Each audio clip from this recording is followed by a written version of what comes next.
Rodora, bakit ka naparito? Hindi ba't nasa isang misyon kayo? Masamang balita, Macario. Naubos lahat ng mga kasama natin. Hindi namin inakala na nakapaganda pala mga aswang at nagawa nila kaming tambangan. Talagang napakademonyo ng mga aswang na yon. Ang hirap nilang ubusin. Ilang dekada na rin ang panunugis ko pero hindi pa rin sila nauubos. Yan nga ang problema. Kahit na anong gawin natin, hindi natin sila nauubos. Sa palagay ko, may tumutulong sa kanila na mga engkanto. Baka doon nagmumula ang lakas ng pinuno nila. Engkanto? Paano mo naman nasabi yan? Malabong iniisip mo, Rodora. Ang mga aswang at demonyo ay kadalasang magkaaway. Hindi tayo sigurado. Ngayon na wala ng mga kasamahan natin, kinakailangang sumama ka sa akin. Tayo na lang ang magkakampi at ayaw kong may mangyaring masama sa akin kahit sino sa ating dalawa. Hindi pa pwede, Rodora. Hindi ko maaaring iwan ang apo ko rito. Hindi ko siya kakalad ka rin sa isang gulo na wala naman siyang kinalaman. Kaya nga kita niyayaya eh. Kapag magkasama tayo, madali nating mapoprotektahan ng apo mo. Hindi rin tayo agad masusugod ng mga aswang. Sige. Pag-iisipan ko muna ang sinabi mo. Basta, hindi ko may papangako na sasama ako sa'yo. Ayos lang sana kung may mapag-iiwanan ako kay Paolo. Kaso wala eh. O sige. Basta, alam mo naman kung saan ako matatagpuan. Puntahan mo na lang ako ron. Sige, maraming salamat. O paano? Mauna na ako, Macario. Aasahan ko ang pagdating mo.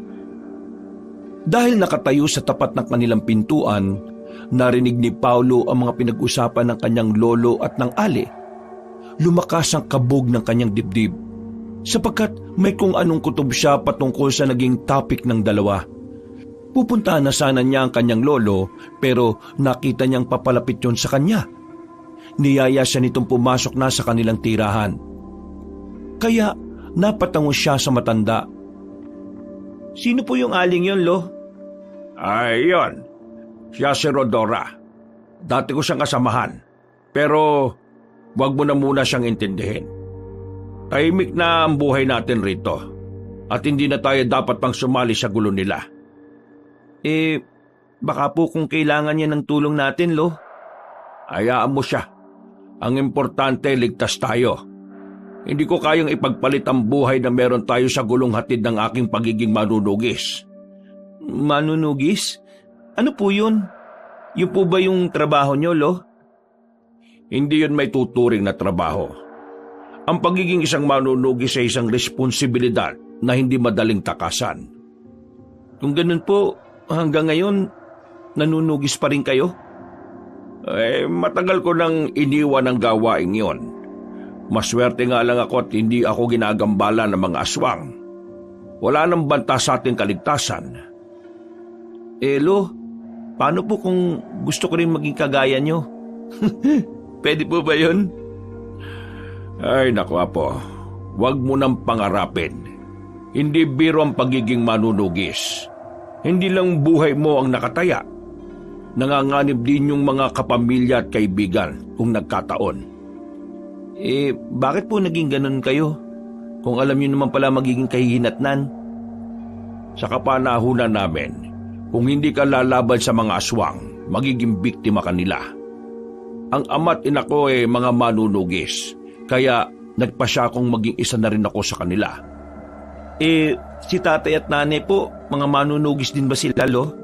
Gusto ko po silang makilala, Lo. Hindi ko alam, Apo. Hindi na rin mangyayari ang gusto mo dahil isang malaking milagro na lang ang makapagtatagpo ng inyong landas. Paano niyo naman po nasabi yun? Pero, alam mo ba, Lo? Gabi-gabi, pinagdarasal ko na sana makilala ko sila. Paano ko nasabi? Ganito kasi yun, Apo. Hindi ko na kasi...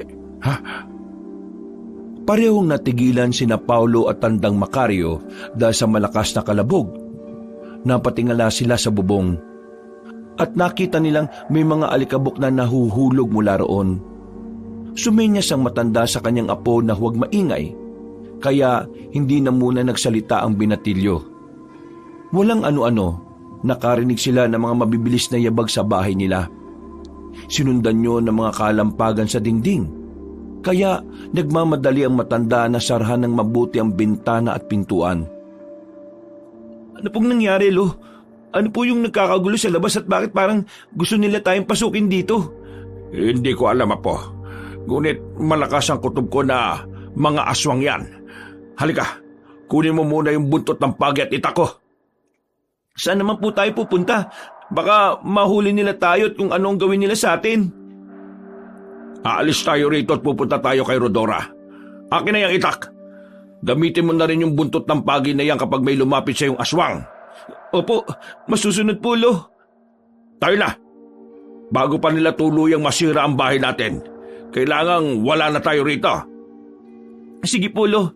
Nakasunod lang ako sa likuran nyo. Maging alerto ka, Paulo, ha? Tama ang hinala ko, mga aswang sila. May naririnig akong paghuni ng tiktik at pag-angil eh. Nakakatakot po sila, Lo. Baka kung anong gawin nila sa atin. Aba, huwag ka matakot. Mas lamang lang sila ng kaunti sa usaping lakas at liksi. Pero hindi nila tayo kaya. Sige na, huwag kang iwalay sa akin, ha? Opo, Lolo. Susubukan ko pong maging matapang. Nasa likuran lang po ninyo ako at nakasunod. Teka, ganito. Mauna ka nang lumabas. Dadaan tayo sa sikretong lagusan para makalis tayo rito nang hindi nila nasusundan. Kung iyan ang gusto nyo, sige po, Lo. Lagusan po? Saan? Sa silong ng bahay natin. Hindi tayo madaling makikita ng mga aswang. Basta huwag ka lang maingay at huwag ka na rin lilingon sa kanila. Diretso lang.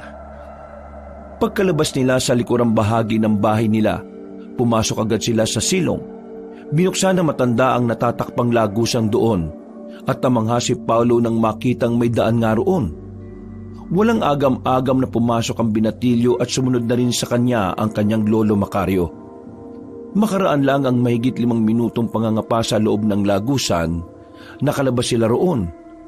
Agad na iginala ni Paulo ang kanyang paningin at napagtanto niyang nasa ibabaw sila ng burol. Paniguradong ligtas na tayo. Hindi na tayo masusundan ng mga aswang, Apo. Sana nga po, Lo. Sigurado na po ba kayo sa pupuntahan natin? Wala na tayong ibang mapagpipilian, Paulo. Kahit pa na pupunta tayo sa ibang lugar, susundan tayo ng mga aswang.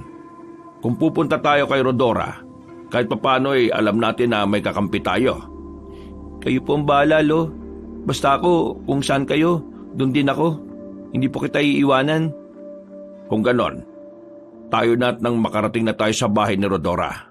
Malamang naghihintay na siya sa ating pagdating. Sige po, Lo. Total, gusto naman po niyang sumama tayo sa kanya, hindi ba? Baka mas ligtas nga tayo ron. Sana nga, Apo. Ayaw ko na sana masali sa gulo. Ayaw kong malagay ka sa peligro. Kaya hanggat maaari, iiwas ako at pupunta sa ligtas na lugar. Hindi ko papayagan ang mga aswang na saktan ka. Huwag po kayong mag-alala, Lo. Malakas po ako sa Anghel de la Guardia ko. Alam ko na hindi niya ako pababayaan. Basta. Iba pa rin ang nag-iingat tayo, Paulo. Sige na. Tama na munang daldalan at bilisan natin ang paglalakad. Baka kasi kung maabutan pa tayo ng mga aswang na yon. Sige po, Lo. Pasensya na rin po. Maingat silang naglakad papunta sa kabilang bahagi ng burol. Nasa kalagitnaan na sila ng kanilang paglalakad nang makarinig sila ng mga mabibilis na yabag ng paa. Walang ano-ano, natigilan sila nang tumambad sa kanila ang mga aswang. Iginala ng binatilyo ang kanyang paningin at nakita niyang may mga aswang din na nakapwesto sa ibabaw ng burol. Lolo Macario, may mga aswang. Anong gagawin natin? Nakapaligid sila sa atin. May dyan sa unahan at ang iba'y nasa ibabaw ng burol. Ihanda mo sarili mo, Apo. Lalabanan natin ang mga aswang na yan. Lo, hindi ko po alam kung makakaya kong labanan sila eh. Ano po kaya kung tumakbo na lang tayo? Baka sakali po na makatakas tayo at makahingi ng tulong kay Aling Rodora. Hindi tayo tatakbo. Kung gagawin natin yan, hahabulin nila tayo at hindi titigilan. Kailangang harapin natin sila kahit ano pa man ang maging kahinatnan, Apo. Paano po kung Wala nang maraming tanong. Hindi tayo may liligtas ng alinlangan natin. Ihanda mo na lang yung panlaban na hawak mo. Sige po. Ay, ayun na po sila, Lo. Dumikit ka lang sa akin at nang walang mangyari sa'yo. Hoy kayo, mga nilalang! Ano ba talaga ang pakay ninyo? Matagal na akong tumigil sa panunugis. Bakit pa ninyo ginugulo ang buhay namin ng apo ko? Lo, mukhang seryoso po sila sa pagpuntirya sa atin. Madugong labanan to kung sakali. Alam ko, Paulo. Kaya magtiwala ka sa sarili mo. Matatalo natin sila. Nagsiangilan ng mga aswang habang sumusugod sa kanilang pwesto. Kahit nangangatugma ng tuhod, hinawakan ni Paulo ng mahigpit ang buntot ng pagi. Ang ilan sa mga aswang ay lumundag para umatake sa kanila. Kaya sa isang pagkisap ng mga mata ng binatilyo'y nakarating ang mga ito sa kanilang harapan. Na makita niyang nakikipaglaban ng lolo Macario niya sa mga aswang, nanlaban na rin siya sa mga kaaway nila. Habang nakikipaglaban, hindi nila naiwasang mag-usap patungkol sa kanilang sitwasyon. Ganyan nga, Paulo. Mas lakasan mo pang pagtaga sa kanila at sugatan mo sila sa hindi nila magagawang abutin. Opo, Lo. Ginagawa ko po yan. Pero natatakot po ako eh. Baka mapatay nila tayo. Ilang beses ko namang sinabi sa'yo, huwag kang matatakot. Malalampasan natin to. Mas kaunti pa sila kaysa sa huling laban ko. Mahina lang ang mga ito. Teka, may mga paparating pa rito. O nga po, Lo. Mukhang hindi na natin sila kakayanin. Ano po kaya kung sumuko na lang tayo? Hindi maaari. Magiging pagkain lang nila tayo kung nagkataon. Umasa na lang tayo na may dadaan dito at nang makahingi tayo ng tulong. Teka, tingnan niyo po kung sino yung mga papalapit sa atin. Merong tutulong na po sa atin, Lo. Aba, mabuti na ba kung ganon? Sige na, ito na muna natin ang atensyon natin sa pakikipaglaban. Dito ka na sa pwesto namin, Rodora. Lumapit ka pa rito. Sinasabi ko na nga bang darating ka eh. Siguro kung wala ka, baka naging hapunan na kami ni Paulo. Mabuti na nga lang at malakas pa rin ang aking intuwisyon. Naramdaman kong nasa panganib kayo. Kaya gusto ko sana kayong sunduin. Hindi ko akalain na ito palang nangyayari sa inyo ngayon. Dahil sa biglang pagsugod ng mga aswang kay Rodora, nilabanan niya ito. Namangha naman si Paulo nang makita niya ang husay ng ali sa pakikipaglaban sa mga nilalang na nagtangka sa kanilang buhay. Kalaunan, naubos na ni na Paulo at Lolo Macario ang mga kalaban nila. At ang ibang aswang na may umatake pa rin kay Rodora. Ganyan nga, Aling Rodora! Ubusin mo ang aswang na yan! At siguradong hindi na makakapanlaban pa! Talagang napakahusay niya po. Salamat na lang talaga at dumating siya. Kung hindi, baka natalo na tayo ng mga nilalang na ito. Sigurado na kung sino man ang nag-utos sa kanila balak talaga nila tayong ipapatay. Kung sino man po nag-utos sa mga yan, sana hindi na niya tayo makita pa. Sana nga, Apo. Matagal na akong tumigil sa aking panunugis. At wala na rin naman sana akong pakialam sa mga aswang na yan. Lo, tingnan niyo po oh. Mukhang mababaliktad pa ang sitwasyon ng mga aswang at ni Aling Rodora. Hindi tayo dapat na pumayag. Halika, Paulo. Tulungan natin siya at nang makaalis na tayo rito. Sige po, Lo. Tayo na po. Nang medyo malapit na siya sa pwesto ni Rodora, walang agam-agam nitong nilatigo ang isang aswang. Napalingon yun sa kanya, kaya ilang beses niyang hinambalos ulit ito. Pagkabagsak ng nilalang, tinagayo ni Tandang Macario, kaya mas naging agresibong ibang nilalang na naroon. Nang lumaon, dahil sa pagtutulungan nilang tatlo, nagawa nilang ubusin ang mga aswang na umatake sa kanila. Mabuti na lang talaga natalo natin sila. Tayo na, sumunod kayo sa akin. Nasisiguro kong may iba pang aswang na paparating rito. Saan ba talaga kayo pupunta? Sa akin ba? Maraming salamat, Rodora. Oo, tama ka. Talagang ikaw ang aming pakay. Hindi namin inakala na guguluhin kami ng mga aswang. Kaya po pala simula ng nagdaang araw, parang kinakabahan ako eh. Hindi ko naman po alam kung ano ang rason. Hindi bale, hindi nila tayo masusundan sa aking bahay. Ako ang bahalang magprotekta sa inyo. Maswerte kami ng apo ko. Kahit na hindi na ako sumama sa inyo, itinuturing niyo pa rin akong kaibigan. Matagal din ang ating pinagsamahan. Kahit na ano pa man ang mangyari, magkaibigan pa rin tayo. At iisa lang ang ating kalaban. Yun ay walang iba kundi ang mga aswang. Lalo na ang grupo ni Braulio. Ibig sabihin, posibleng siya ang may pakana ng lahat ng ito. Ang akala ko ba namatay na siya? Yan din ang akala ko. Pero malakas ang kutob ko na siya ang rason kung bakit nabulilyaso ang ginawa naming pagsalakay sa kuta ng mga aswang. Napakademonyo niya talaga. Ang mga kagaya niya'y hindi na dapat pa pinagbibigyan ng pagkakataon para mabuhay. Kapag magkita kami, kahit na matanda na ako at mahina, sisikapin ko pa rin mapatay siya. Babayaan niya na. Malit lang naman ang mundo. Sigurado sa susunod, makakaharap din natin ang pinunong Braulio na yon. Hihintayin ko yung araw na yon. Nanatili na lamang natahimik si Paulo. Hindi niya lubos maintindihan ang pinag-uusapan ng dalawa nilang kasama. Gayunpaman, batid niyang malaki ang galit ng lolo niya sa binanggit nilang pangalan ng aswang. Dahil sa naging pag-uusap nila, hindi nila agad namalaya na malapit na sila sa bahay ni Rodora. Nang mapansin naman yun ng Ale, sinabi niya kina Paulo na mas bilisan ang paglalakad hanggang sa makarating na sila sa tirahan nito. Mas mabuti pang magpahinga na muna kayo. Hindi biro ang naging paglalakbay ninyo papunta dito. Sinalakay pa kayo ng mga aswang. Mas maigi pa nga, Rodora. Pagod itong apo ko. Paulo, sige na. Magpahinga ka na at huwag nang isipin ng mga aswang, ha? Walang aswang dito at hindi nila tayo magugulo. Sige po, Lo, Macario. Isandali lang at kukuha ko ng banig at mga unan. Magpahinga ka na rin, Macario. Alam ko na pati ikaw pagod din. Mamaya na. Alam mo naman na hindi ako madaling makatulog kapag nanggaling ako sa laban, hindi ba? Baka po mapuyat kayo, Lo. Pagod din naman po kayo, ha? Tama si Paulo. Kailangan mo rin makabawi ng lakas. Sige na, mas maigi ngang magpahinga ka na rin. Sige na nga lang. Sisikapin kong makatulog. May tiwala naman akong hindi tayo susuguri ng mga aswang dito. Kumuha ng banig at unan si Rodora. Nang makabalik siya, nagpasalamat si Paulo sa kanya at tinilatag na ng binatilyo ang banig. Nahiga siya roon.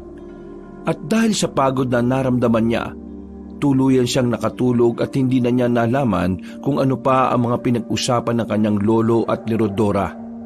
Kinabukasan, ngayong alam nilang magkasama tayo, sigurado ako na maghahanap ang mga aswang na yon.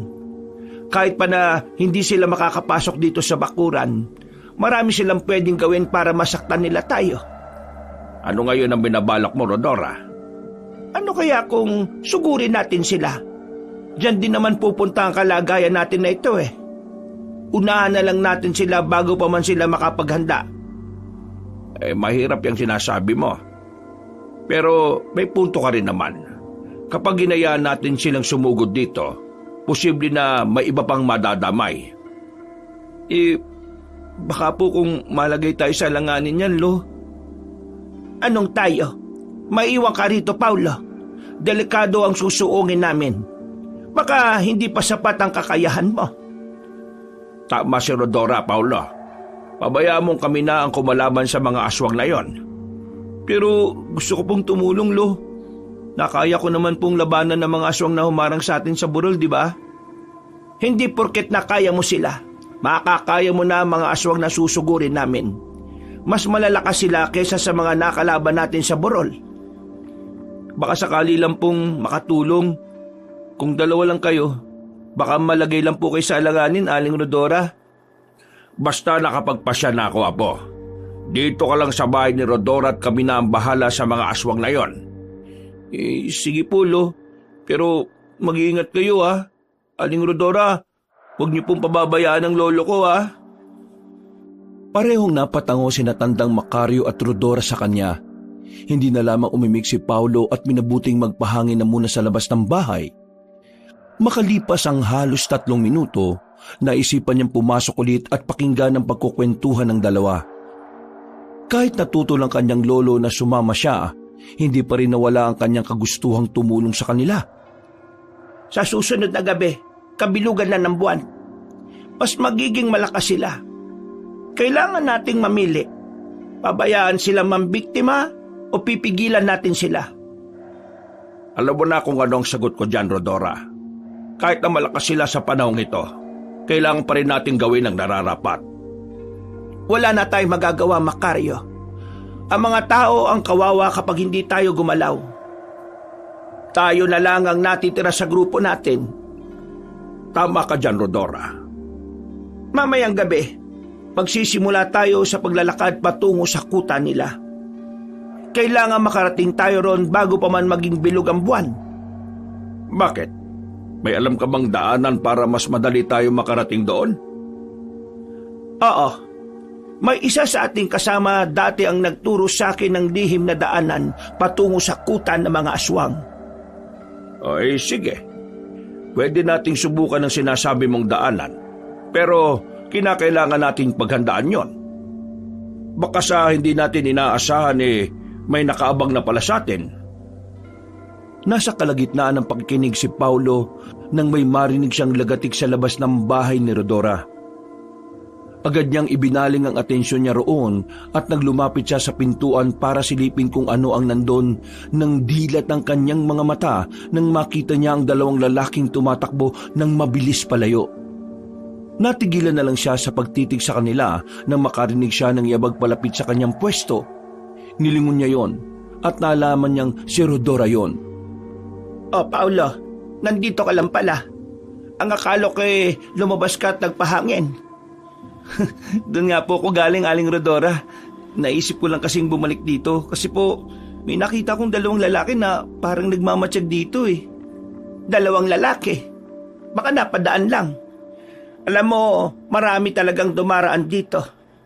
Huwag mo na silang alalahanin, Paulo. Huwag mo na rin sabihin sa lolo mo ang patungkol sa kanila. Oh, sige po, Aling Rodora. Kaso, bakit naman po? Wala naman. Hindi naman sila importante. Sige na, maiwan ko na muna kayong dalawa rito. Aalis muna ako. Opo, sige po. Mag-iingat po kayo. O siya, sige. Basta ha, huwag mo nang banggitin ang patungkol sa kanila. Baka kung ano pa ang isipin ng lolo mo eh. May pinaghahandaan kaming laban mamayang gabi. Masusunod po, Aling Rodora. Teka, mamaya po, hindi na po ba ninyo yan ikakansila? Hindi na, Paulo. Oras ang isa sa ating matinding kalaban. Kaya kailangang hindi dapat inaaksaya. O siya, sige na. Aalis na talaga ako. Ikaw talagang binatilyo ka. Nililibang mo ko eh. Sige po, Aling Rodora. Ingat po kayo.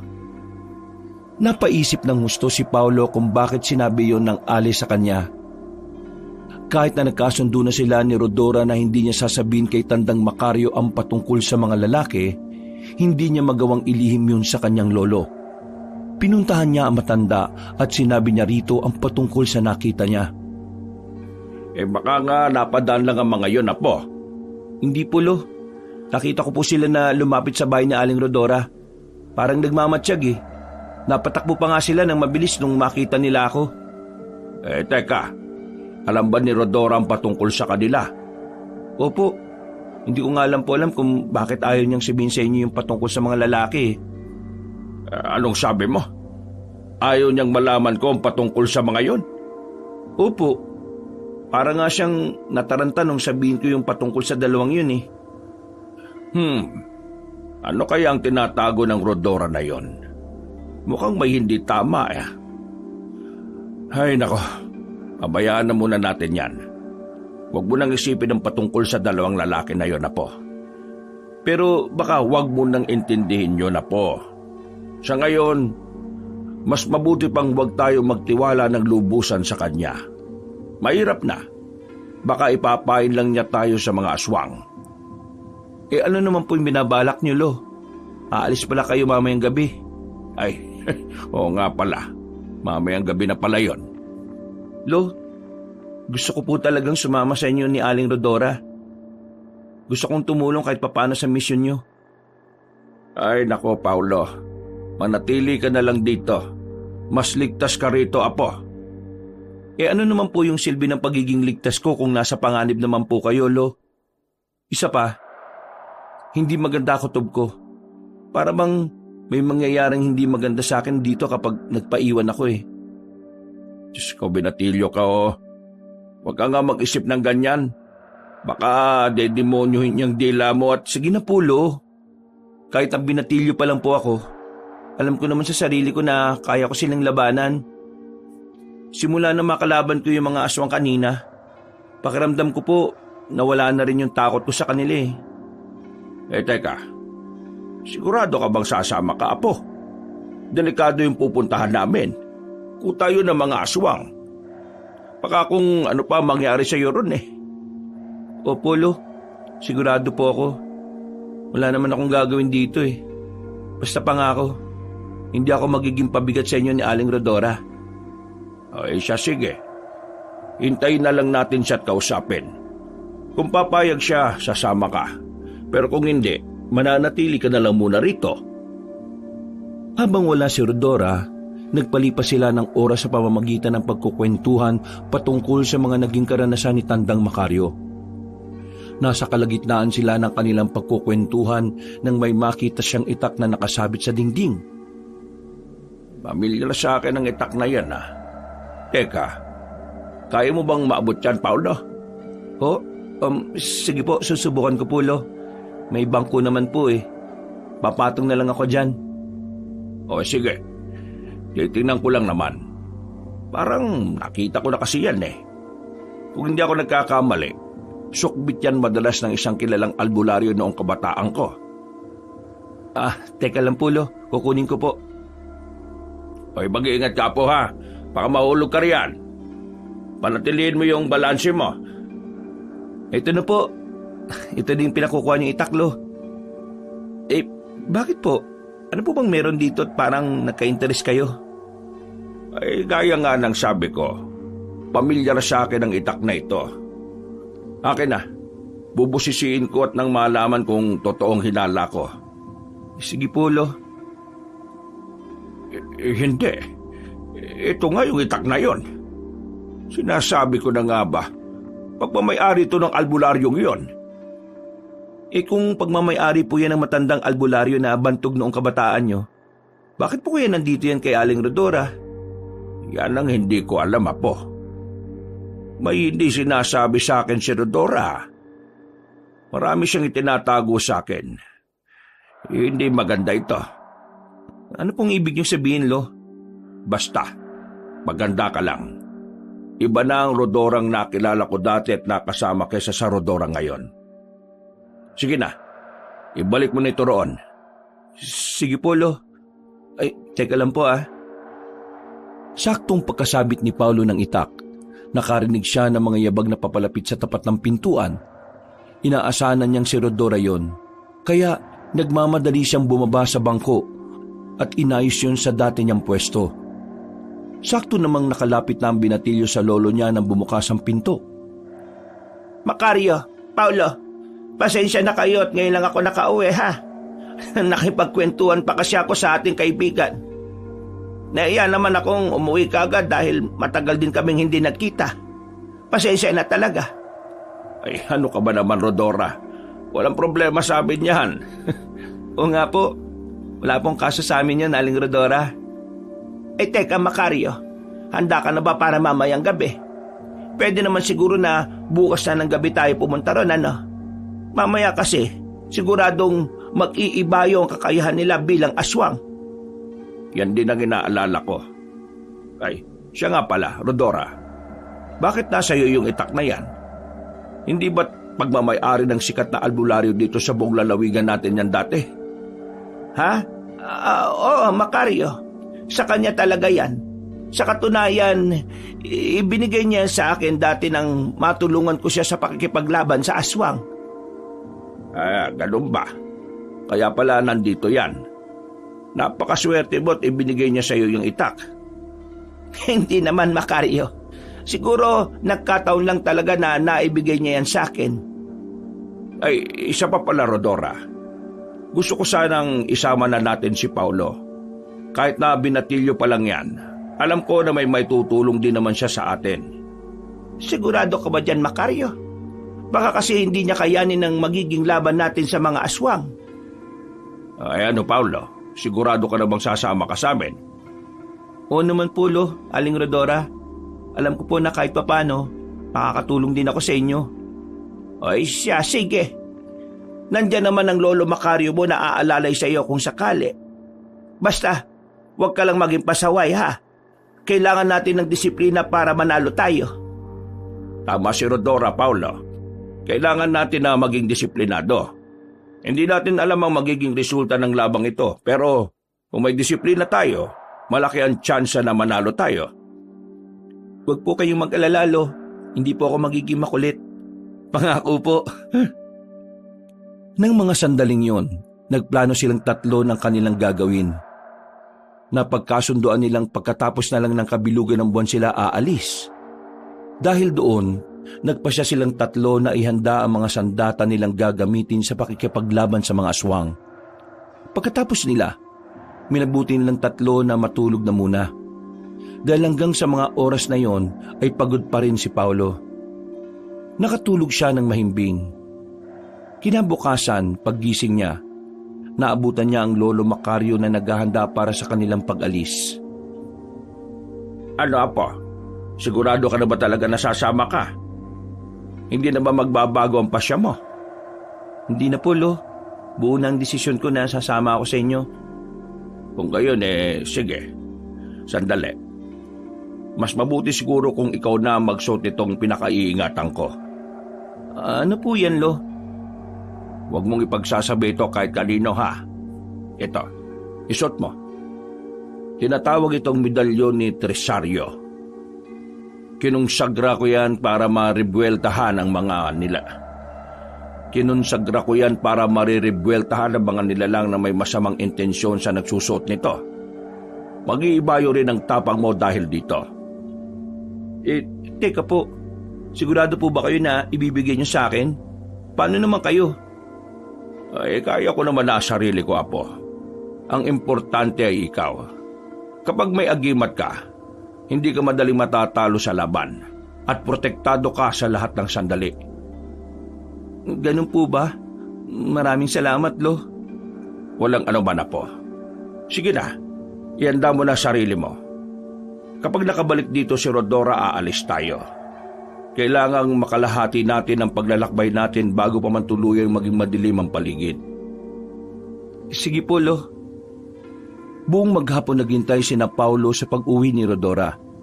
Ngunit hanggang sa mag-aagaw na ang dilim at liwanag, wala pa rin ang presensya ng nasabing ali. Kalaunan, nagpasya na lang ang maglolo na mauna na silang maglakbay papunta sa kinukutaan ng mga aswang. Dahil maliwanag ang buwan, hindi na sila nagdala ng gasera o kahit suluman lang. Bago umalis, kinuha ni Tandang Macario ang itak na nakasabit sa dingding. Etong gamitin mo. Ako na lang ang gagamit ng itak na dala natin. Iwan mo na lang dito yung buntot ng pagi. Sige po, nasusunod po, Lo. Paano naman po pala si Aling Rodora kung sakali? Alam naman ni Rodora ang daan. Siya na rin mismong nagbigay ng direksyon sa akin. Kung malalaman niyang nakaalis na tayo, siguradong susunod siya kagad sa atin. Sigurado po ba kayo na hindi natin siya hihintayin, Lo? Oo, Apo. Hindi rin natin alam kung anong posibleng nakaabang sa atin sa daan. Mas mabuti ng dalawa lang tayo ang dadaan doon para wala tayong gaanong ingay na magagawa. Sa bagay po, tama naman kayo, Lo. Mas magiging madali rin po sa atin ang tumakas kung dalawa lang tayo. Oo, Apo. Kaya sige na, bilisan natin ang paglalakad. Sige po. Ay, teka po, Lo. Bigla po kong kinabahan na. Parang may hindi magandang mangyayari sa atin sa daanan. Ano ka ba naman, Paulo? Huwag ka na mag-isip ng ganyan. Aswang ang kalaban natin at hindi ang sarili natin. Huwag ka magpapatalo sa takot mo. Kasi po, wala nang kasi-kasi o pero-pero. Labanan mo ang sarili mong emosyon. Kapag nagawa mo yan, mas magiging madali nating matatalo, mga kaaway. Sige po, Lo. Sisikapin kong pigilan ito. Hindi ako natatakot. Matapang ako. Kaya ko ito. Yan, ganyan nga, Paulo. Dapat huwag kang magpakita ng karuwagan at awa sa mga aswang. Ang mga gaya nila ay hindi dapat kinatatakutan. Sige pa, ulit-ulitin mo yung sinasabi mo at ibinubulong sa sarili mo. Matapang ako. Hindi ako natatakot sa mga aswang. Hindi ako matatakot sa kanila. Kahit papaano, lumakas ang loob ni Paulo. Nagpatuloy silang dalawa ng kanyang lolo sa paglalakad hanggang sa malapit na sila sa daan ng tinutukoy ni Rodora. Panandalian silang tumigil at minabuti nilang magmatsyag na muna sa paligid. Kalaunan, napagpasya nilang ipagpatuloy na lamang ang paglalakad patungo sa nasabing daan. Ito na yung sinasabi ni Rodora. Pagkatapos natin makalabas sa gubat na yan, babaybayin natin ang isang patay na ilog. Kapag may nakita na tayong burol, pupuntahan natin yon. Matatanaw raw natin ang kuta ng mga aswang. Paano po tayo makakasiguro na kuta ng mga aswang ang nakikita natin, Lo? Malalaman natin yan base sa amoy ng hangin. Malansa ang mga aswang, kaya kung ang samoy ng hangin ay malansa, sigurado na malapit na rin tayo sa kanila. Ganun po ba yun, Lo? Ibig mong sabihin, kuta pala ng mga aswang ang tindahan ng isda? Ang lansa eh. Ay, naku, ikaw talaga po. Minsan ka na nga lang bumanat eh. Pinaghinalaan mo pang aswang yung mga tindera. Siyempre, hindi. Pero may mga kwento rin patungkol sa mga aswang na ginagawang isda ang karne ng tao, ha? Ay, talaga po? Naku, kaya ayaw kong kumain ng isda eh. Mas mabuti ng gulay na lang palaging kainin ko. Nasa kalagitnaan na sila ng kanilang pagbaybay ng daan sa loob ng gubat nang makalanghap ng malansang amoy si Paulo. Agad niyang sinabi sa lolo Macario niya ang naamoy niya, kaya tumigil din ito at nakiramdam sa paligid. Walang ano-ano, may naaninag siyang nakalambitin sa ibabaw ng puno. Dahil tumama roon ang liwanag ng buwan, nalaman nilang tao yun. Sino na bang kaya naglagay ng tao riyan? Mukhang dyan nga nanggagaling yung malansang amoy na nalanghap ko. Mukhang duguan siya, oh. Halika, Paulo. Tingnan natin at baka buhay pa siya. Sige po, Lo. Lapitan po natin siya. Kung hindi ako nagkakamali, biktima siya ng mga aswang. Ang nakapagtataka lang kung bakit kailangan pang... Lolo Macario, hindi. Mukhang si Aling Rodora yun, ah. Tingnan po ninyong mabuti. Paano ka na kasi sigurong siya nga yan, Apo? Sandali. Parang siya nga yan, ah. Ang hubog ng mukha niya, pati ang damit na suot. Si Rodora nga yan. Ano kaya nangyari sa kanya? Sino ang may gawa niyan? Hindi po kaya mga aswang din ang pumatay sa kanya? Sigurado ko na sila ang may pakanan niyan. Humanda sila sa akin. Iisa-isahin ko sila. Pagbabayaran nila ang ginawa nilang ito kay Rodora. Tayo na po. Sisingilin natin sila sa ginawa nila. Sandali lang po. Hindi po ba natin titingnan kung si Aling Rodora po ba talaga yan? Baka mamaya, baka hindi naman po pala eh. Huwag na. Mag-aaksaya lang tayo ng oras. Matay na yan. At kahit na ano pang gawin natin, hindi na mabubuhay pa yan. Napatitig na mabuti si Paulo sa nakalambiting bangkay. Napahakbang na lang siya nang mapagtanto niyang kamukha yun ni Rodora. Kaya hindi na niya pinilit pa ang lolo Macario niya na tingnan ang katawan na nasa ibabaw ng puno. Akmang magpapatuloy na sana sila ng kanilang paglalakad nang may marinig silang mga kaluskos sa paligid. Lolo, mukhang nanggagaling malapit dito yung kaluskos na yun, ah. Oo nga, Apo. Kung hindi ako nagkakamali, sila ang mga aswang na pumatay kay Rodora. Ano pong binabalak niyo ngayon? Halika, sundan muna natin ang mga nilalang na yan bago tayo magpatuloy sa tunay na misyon natin. Kala ko po ba, kailangan natin makarating kagad sa kuta ng mga aswang. Kung susundan natin ang mga yon, baka maligaw pa tayo sa gubat na to. May punto ka rin naman, Apo. Pero kailangan natin pagbayarin ang mga pumatay sa kasama ko. Hindi ko mapapalampas yun. Kayo po ang bahala.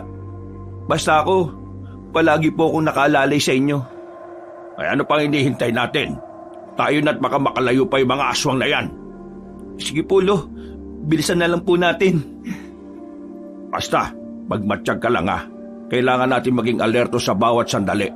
Hindi natin alam ang pasikot-sikot dito.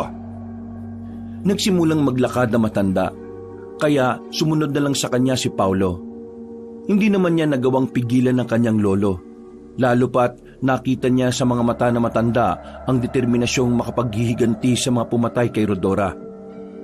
Sinundan nilang dalawa ang bahagi kung saan nanggagaling ang pagkaluskos hanggang sa pareho silang matigilan. May nakita silang 10 mapupulang mga mata, kaya nagkaroon ng kutob si Paulo ng mga aswang ang mga yon. Paulo, ugutin mo lang itak mo. Mga aswang ang mga yan. Sigurado ako na alam na nila ang ating presensya. Ano po ang gagawin natin, Lo? Lalabanan po natin sila? Oo, Apo. Posible na silang pumatay kay Rodora. Kailangan ko silang pagbayarin. Sige po, Lo.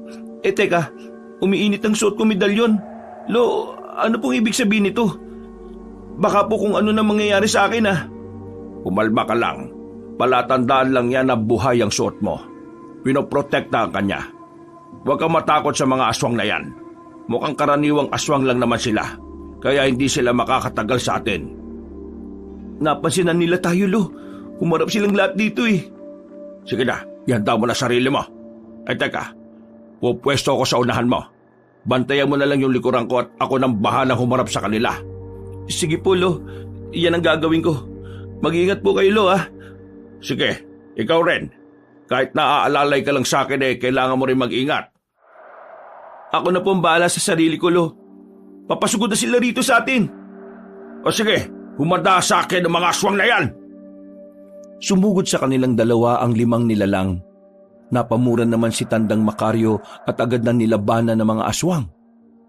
Sa hindi inaasahan ng binatilyo, may isang aswang na umatake sa kanya. Wala na siyang nagawa kung hindi ang labanan yon.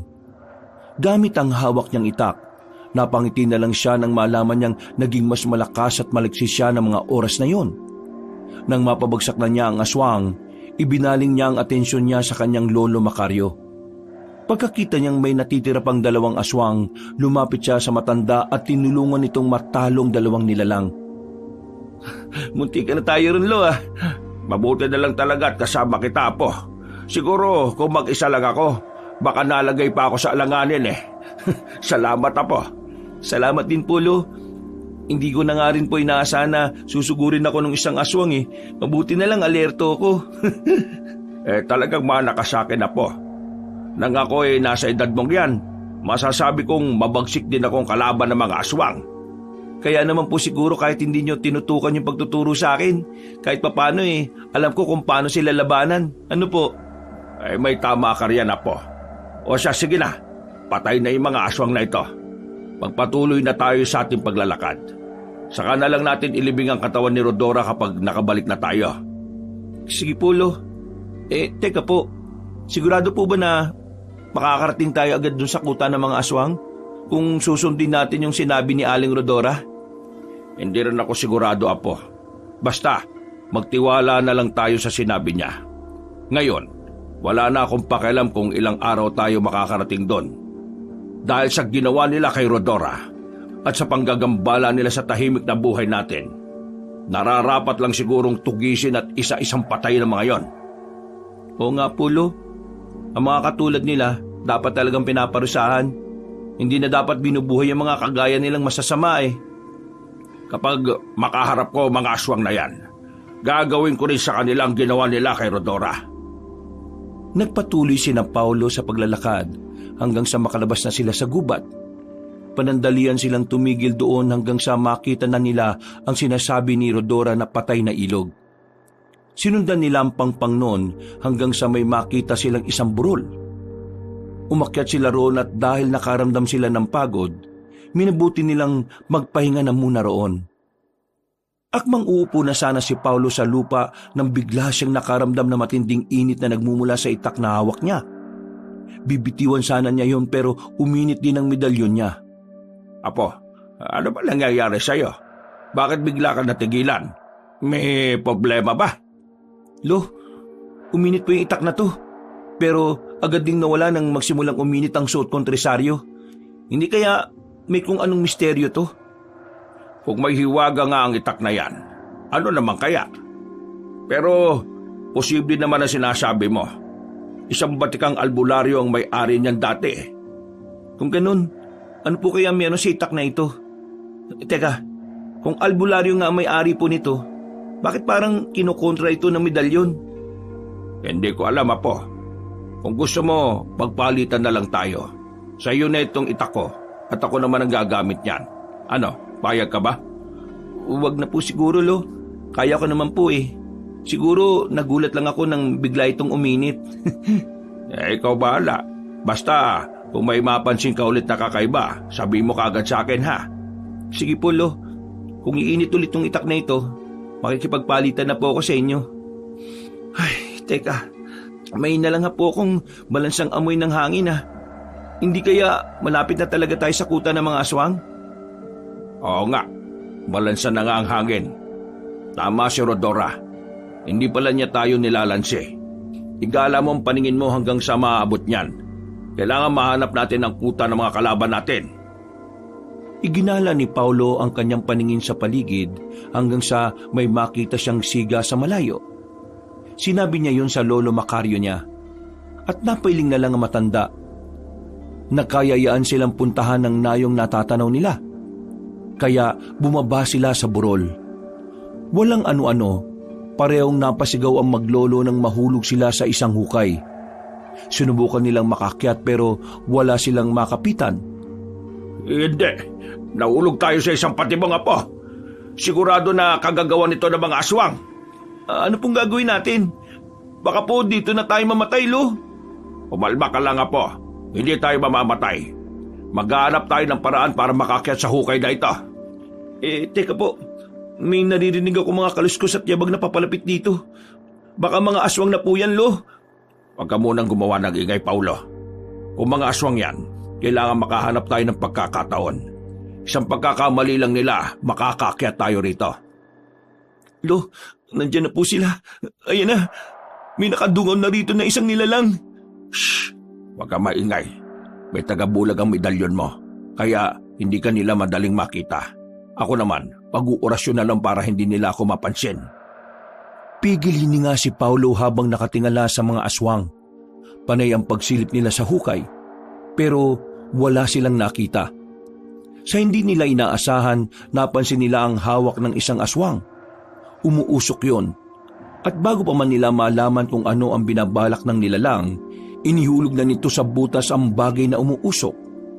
Parehong napaubo si na Paulo at Tandang Macario. Tatakpan na sana ng binatilyo ang kanyang ilong, ngunit nandilim na ang kanyang paningin at tuluyan na siyang nawalan ng malay. Naalimpungatan na lang siya nang makarinig siya ng mga pag-uusap. Titingnan sana niya yon, pero wala siyang pupwedeng silipan. Nandiyan na po sa loob ang maglolo punong Braulio. Nagtagumpay ang plano natin laban kay Macario. Bilib na talaga ako sa iyo, Rodora.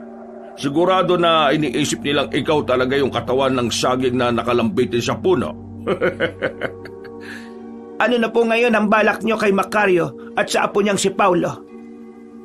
Teka po. Kung dyan nyo sila ikukulong, ibig sabihin kasama nila ang engkanto. Oo, pero huwag ka mag-alala. Binulag ko na ang engkanto, kaya wala siyang makikita. Sandali. Sinabi ng iba kong tauhan na napakabigat daw ng binatilyo. Umiinit din ang katawan nila. At hindi sila nakatagal ng pagkakahawak sa kanya. Ano po bang ibig niyong sabihin, Pinunong Braulio? Parang may agimat ang binatilyo eh. Hindi nga lang nagawang usisain ng mga alagad ko dahil sa pagmamadali nila. Wala na po kayong dapat na intindihin. Itinapong ko na ang mga itak at pati na ang medalyon niya. Kaya wala na tayong problema. Kahit na ano pa man ang kanilang agimat, hindi sila makakalabas sa kuwebang hulungan nila. Napabuntong hininga na lang si Paulo nang matigil ang usapan ng dalawa. Napaisip pa siya kung ilang araw at gabi na sila roon. Pero hindi niya matukoy. Noong marinig niya ang mga yabag nila na papalayo, pinunta niya si Lolo Macario niya na wala pa ring malay. Gigisingin na sana niya ang matanda pero natigilan siya nang makitang isang lalaking nakagapos. Wala siyang mga mata, kulay puti ang buhok niya at matulis ang kanyang tenga. Sino ka? Ikaw po ba yung tinutukoy ng dalawang nag-uusap? Bakit ka po nila ay kinulong dito?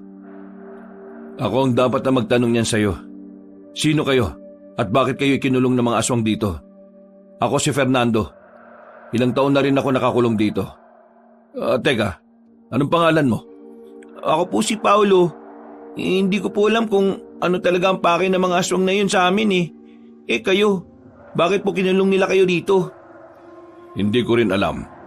Pero base sa mga narinig ko at nalalaman, gagamitin nila ang taglay kong kakayahan para mas mapalakas pa ang pinuno nilang si Braulio. Teka, yun ba yung lalaki kanina nagsasalita dito? Sino naman po yung aling kasama niya? Kung hindi ako nagkakamali, siya si Rodora. Isang manunugis na matagal nang kumampi kay Braulio. Ang balita ko, tinraidor niya ang mga kasamahan niya. Kaya natalo sila ng mga aswang. Tanging siya lang ang natirang buhay sa kanila. Rodora? Isang manunugis? Isa lang po yung kilala kong may ganyang pangalan eh. Yung kasama ni Lolo. Yung babaeng nagturo sa amin ng daan patungo dito. Siya nga. Siguradong siya at ang mga kasama ng lolo mo'y iisa. Teka, narinig mo rin ba yung kwentuhan nila? Opo, kung totoo man ang sinasabi nila, ibig sabihin, niloko kami ni Aling Rodora. Buhay siya. Kailangan malaman to ni Lolo. Ni Lolo Macario. Lo, gumising kayo, Lo. Paulo, ano ba? May problema ba? Teka, nasan tayo? Ano ba nangyari? Nandito po tayo sa isang yugib. Ikinulong tayo ng pinuno ng mga aswang at ni Rodora. Rodora? Sinong Rodora? Huwag mong sabihin na si Rodora, ang manunugis na nag-traidor sa kanyang mga kasama. Teka, sino ka? Bakit ganyan ang itsura mo? Ako si Fernando. Isa akong engkanto na binulag ng mga aswang. Ikaw, sino ka? Siya ang Lolo Macario ko. Siya ang pinag-uusapan ng pinuno ng mga aswang at ni Aling Rodora. Napakawalang hiya naman ng Rodora na yan. Niloko niya tayo. Di ako makapapayag na hindi makaganti. Papatayin ko yung Rodora na yon at uubusin ko ang mga aswang. Wala akong pakialam kung ito ang magiging huling labang ko. Lo, malabo pa po niyong magawa yan. Hindi natin alam kung paano lalabas dito eh. Narinig ko kanina, parang kampante ang dalawa na hindi tayo makakatakas dito. Panandali ang natigilan si Tandang Macario. Napatitig naman sa kanya si Paulo. Nang mapansin niyang bahagyang gumalaw ang engkantong lalaki, napabaling ang kanyang atensyon doon. Ilang sandali pa, nagwika siya na may alam siyang ritual na pambukas ng mga lagusan. Pero kailangan niya ng dugo ng isang inosenteng tao. Ang dugo ko, baka sakali pong pwedeng gamitin to. Sigurado ka ba? Wag mong pakikialaman ng dugo ng apo ko. Ako makakalaban mo kapag sinaktan mo siya. Kung ano man ang masamang binabalak mo sa apo ko, wag mo nang ituloy. Pero baka po yun talaga yung tanging paraan para makatakas tayo dito, Lo. Baka mamaya kung ano po yung gagawin sa atin ng mga aswang na yun eh. Kahit na, hindi kita kayang isugal sa isang bagay na walang kasiguraduhan na po. Magtiwala lang kayo sa akin. Hindi ko gagawa na masama ang apo ninyo. Maghihilom din naman kagad ang sugat niya eh. Sige, magtitiwala ako sa iyo. Pero kapag masasaktan ang apo ko, papatayin ka agad kita. Isa ako manunugis ng aswang. At alam mo rin kung paano kami pumatay kahit ng mga kagaya mong engkanto. Huwag na po kayong mag-alala, Lo. Mukhang mabait naman po si Mang Fernando eh. Hindi naman po niya siguro ako sasaktan. Isa pa, bulag siya. At wala rin siyang laban sa atin kung sakali. Akong bahala sa inyo. Hindi naman ito ganong masakit eh. Kaunting dugo mo lang naman ang kailangan. Sige po. Ano po ba yung ritual na gagawin nyo? Maya-maya, malalaman din ninyo kung anong gagawin ko. Napatango ang matanda kay Paulo. Dahil hindi na nila alam kung nasa na ang kanilang itak, minabuti ng binatilyo na maghanap ng matalas na bato. Napangisin na lang ang binatilyo nang may mahanap siya. Naglakad siya palapit sa nakagapos na engkanto at agad na ibinigay ang nasabing bato. Ano pong susunod na gagawin ko, Mang Fernando? Ganito, riritwalan ko ang batong ito at hihiwaan ka sa palad. Dahil ang batong ito ay may kung anong dasal. Magkakaroon nito ng epekto sa sugat at dugo mo. Ipatak mo ang dugo mo sa takip ng kuweba at magbubukas yun ng kusa. Sigurado ka ba sa gagawin mo? Anong ritual naman ang isasagawa mo? Baka mamaya mabulilyaso pa't sa halip na makatulong, mas mapalala pang sitwasyon natin. Sige, ganito. Kapag nagkamali ako, bahala na kayo kung anong gagawin niyo sa akin. Total, wala na rin namang saysay ang buhay ko eh. Ayaw ko rin namang makulong dito sa bandang huli. Gagamitin lang ng mga aswang sa sarili nilang interes ang buhay ko. Okay, sige. Basta kapag nagkamali ka, papatay kita ha. Hindi ko mapapayagan ng sino man na sakta ng apo ko. Mapatao man yan, aswang o kahit ikaw pa na engkanto. Naku naman po, tama na yan. Sige na po, Mang Fernando. Gawin na po ninyo yung ritual nyo at makalabas na tayo dito. O sige, tumahimik muna kayo at gagawin ko na. Paulo, halika dito at kailangan ko ring usalan ng dasal ang palad mo para kaunti lang ang dugo mawawala sa'yo. Apo, huwag kang malikot ha. Nang sinimulan na ni Fernando ang kanyang ritual sa matalas na bato, nakaramdam ng kakaibang init si Paulo. Agad niyang naalala ang kanyang medalyon ng tresaryo at nang kapain niya sa dibdib niya, nalaman niyang nawawala na yon. Magsasalita sana siya pero sumenya si Tandang Macario sa kanya na huwag siyang maingay. Nang matapos dasalan ng engkantong lalaki ang bato, hinuwakan niya ang kamay ng binatilyo. May inusal siyang dasal dito. Pagkatapos, hiniwa niya ng mababaw ang palad ni Paulo. Bakit ganito? Ang bango ng dugo mo, Paulo. Ano pong ibig niyong sabihin, Mang Fernando? Huwag mong sabihin na natatakam ka sa dugo ng apo ko. Apo, umalis ka sa tabi niyan at baka kung ano pa ang gawin niyan sa'yo. Dali! Teka, nagkakamali kayo ng iniisip. Hindi masamang atensyon ko. Ang ibig kong sabihin, parang magkatulad tayo ng amoy ng dugo. Magkatulad po ng amoy? Paano nangyari yun? Hindi naman malansa po eh. Oo, pero hindi naman po mabango. Ano ang ibig mong sabihin, engkanto? Bakit magkasimbango kayo ng dugo ng apo ko? Hindi kaya may dugo kang engkanto, Paulo? Pero sa pagkakaalam ko, kaming mga engkanto hindi maaaring magkatulad ng samoy ng dugo. Maliban na lang kung talagang nagmula sila sa iisang lahi. Hindi naman ako isang engkanto Tao po ako. Kung engkanto ko, hindi sana engkanto rin si Lolo Macario.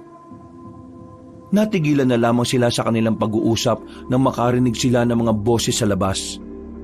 Nalaman nila mula sa mga nagbabantay sa bukana na papatayin sina Paulo at Tandang Macario para wala nang matitirang tagatugis. Ang engkanto naman ay kukuhanan lang ng enerhiya para mas maging malakas si Pinunong Braulio. Dahil sa kanilang nalaman, nataranta silang tatlo. Sige na, Paulo. Mas lalakihan ko pa ang hiwat ipatak mo ang dugo sa batong nakaharang sa bukana ng kuwebang ito. Kusang mababasag yan at makakadaan na tayo. Sige po, handa na po ko. Dalian na ninyo. Mukhang balak nilang buksan ang kuweba. Kailangan mabasag ang takip na yan para hindi nila mapagandaan ang gagawin natin. Ayun na, Paulo. Sige na. Ipatak mo ang dugo mo sa batong takip ng kuweba. Tandang Macario, maganda na rin po kayo kailangan yung atakihin ng mga bantay rito. Paano naman po kayo, Mang Fernando? Sandali po, Lo. Putulin po muna natin ang nakatali sa paa niya. Mamaya na, Paulo. Hindi dapat tayo magkasaya ng oras. Tama ang lolo mo. Sige na, balikan na lang ninyo ako rito. Pero kung hindi, ayos lang. Kaya ko naman ang sarili ko. Basta't bukas lang ang daanan, makakalabas ako rito. Lumapit si Paulo sa malapad na batong nakatakip sa kuweba. Hinayaan niyang tumulo roon ang dugo niya. Nakita niyang nagkaroon ng bitak ang bato. Hanggang sa tuluyang nabasag ang takip noon. Nagulat ang mga nakabantay na aswang.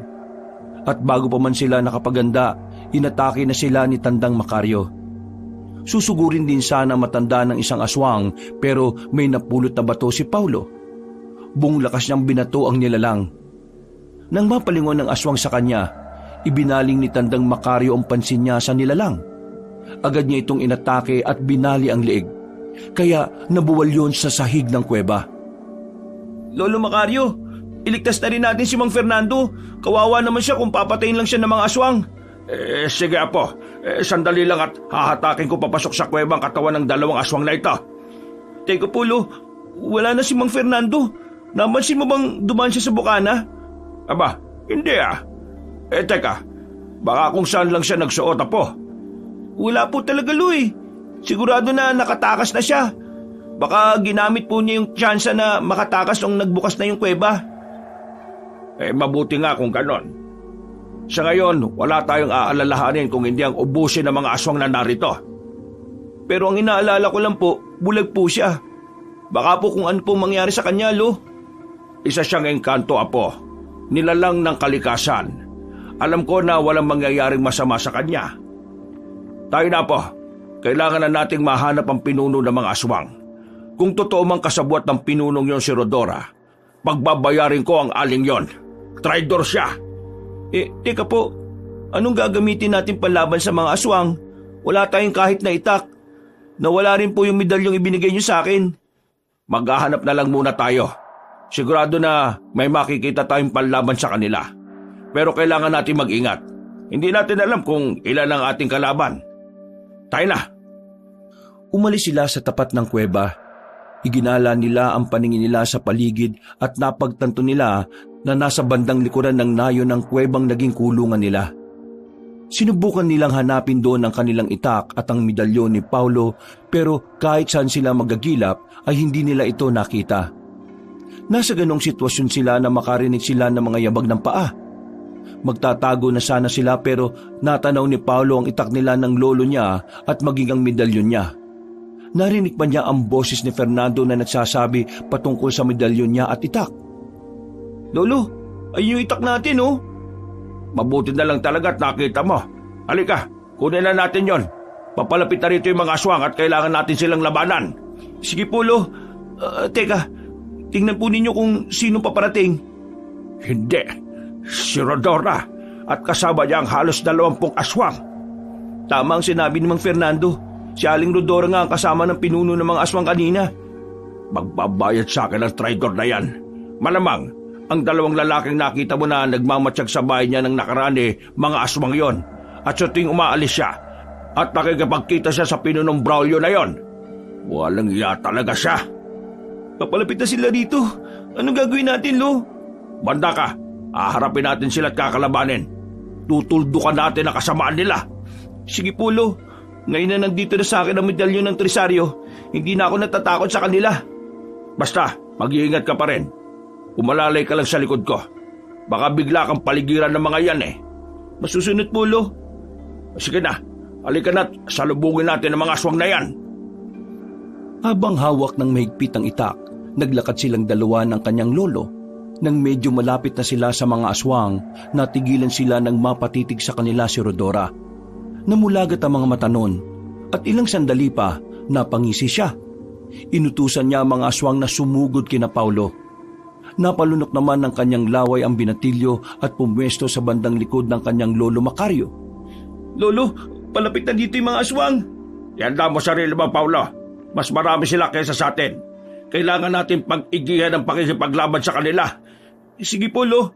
Makakaya natin sila. Hindi tayo dapat pumayag na manalo si Aling Rodora. Tama ka po. Kailangan may panalo natin ang labang ito para makaharap natin ang traidor na yan. Lo, may 3 aswang na papalapit dito sa atin. Sige, ako nang bala sa kanila. Kapag may natumba sa kanila at kung may pagkakataon ka, tagay mo sila sa lalamunan at nang matuluyan na. Sige po, Lo. Sisiguraduhin kong patay ang kada aswang na mapapatumba ninyo. Mabilis na lumapit sa kanila ang 3 aswang. Hindi naman sila natinag nito. Nilabanan niyo ni Tandang Macario. At nang bumagsak na sila sa lupa, tinaga sila ni Paulo sa lalamunan na naging rason para mamatay sila. Nang makita yon ng ibang nilalang, sabay-sabay silang sumugod sa maglolo. Alam ni Paulo na malalagay sa alanganin si Tandang Macario, kaya tinulungan na niya sa pakikipaglaban ng lolo niya. At napamulagat na lang ang mga mata ng mga aswang noong makita nila ang liksi ng paggalaw ng binatilyo. Lo, malapit na po natin maubos sa mga aswang na to. Tama ka po. Makakarap ko ng traidor na Rodorang yan. Kala mo kung sinong malakas. Umaas ng pinuno pero hindi naman. Mamaya mo na. Magbabayad siya sa akin mamaya. Sige po, Lo. Teka, nandiyan pa rin pala siya. Sige lang. May kalalagyan sa akin yan. Pagkatapos nito. Ipinagpatuloy nila ang kanilang pakikipaglaban sa mga aswang hanggang sa tuluyan na nilang napatay silang lahat. Ang tanging naiwang nakatayo roon ay si Rodora na nooy may hawak na itak. Inakala nilang susugod siya sa kanila pero binitiwan nito ang itak at nagpalit ng kanyang anyo. Hindi yun inaasahan ni na Paulo kaya napatulala sila habang nakamasid sa kanila. Humakbang ang ali hanggang sa halos isang dipa na lang ang layo niya sa maglolo. Hindi ko inaasahan to, Rodora. Sayang. Ikaw pa naman sana ang pinakamalapit sa akin. Bakit mo kami nagawang traidor rin? Simple lang ang rason, Macario. Kung walang mga manunugis, malaya mga aswang na gawin ang kanilang gusto. At nakikita mo naman, hindi ba? Isa akong aswang. Kailan lang? Ibig mong sabihin, kahit nung dinala mo kami sa bahay mo, isa ka ng aswang? Oo, Macario. Hindi mo ba talaga nahalata yon? Mga kasama ko rin ang umatake sa inyo. Nung una pa lang ay pwede ko na kayong ipapatay. Pero hindi ko ginawa. May mas gusto pa akong kumpirmahin na tama nga si Pinunong Braulio. At ano naman ang ibig mong sabihin? Paulo, ang itak na hawak mo ay ang nagpapainit sa katawan mo, tama? Hindi yan iinit kapag walang dugong engkanto ang isang tao. Ano po bang sinasabi nyo? Itong itak? O sige, kung gusto nyo, sa inyo na ito. May dugo kang engkanto, Paulo. Sa itak na yan, hindi ako interesado dyan. Ipinain ko lang yan sa inyo. Ang itak na yan ay pagmamay-ari ni Pinunong Braulio. Huwag mong sabihin na ang Braulio na yan ay ang sikat na albularyo dati. Wala ka na ron. Wala namang saysay kung malalaman mo pa. Hindi na rin naman kayo makakalabas ng buhay dito. Malalaman ko rin ang katotohanan, Rodora. Sa ngayon, kailangan kitang pagbayarin sa mga ginawa mo sa mga kasama natin. Umangil ng malakas si Rodora. Walang ano-ano, humakbang siya at sinunggaban niya si Tandang Macario. Nabahala naman si Paulo, kaya nilapitan niya rin ang ali at buong lakas na tinaga. Napangisi si Rodora at napalingon sa kanya. Susubukan sana niyang tagain ulit ang aling naging aswang, ngunit buong lakas siya nitong naitabig. Nabuwal sa lupa ang binatilyo at nabahala siya na magsimula ng magpambuno sina Tandang Macario at Rodora. Ano ba pinakain sa iyo ng Braulio na yon at kumampi ka sa kanila? Wala. Bakit? Masama bang maghangad ng mas mataas? Hindi habang buhay manunugis lang ako ng aswang. Ngayong isa ka ng aswang, naging malakas ka ba? Nasa ilalim ka pa rin ni Braulio. Kapag wala ka ng pakinabang sa kanya, sigurado ako na papatayin ka na rin niya. Hindi niya gagawin sa akin ang iniisip mo. Tapat ako sa kanya at naglilingkod ako sa kanya ng walang alinlangan. Oo, tapat ka sa kanya. Pero nag-traidor ka sa amin, hayop ka. Ginagamit ko lang ang utak ko, Macario. Kaya nga naging madali sa akin ang papaniwalain kayo, hindi ba?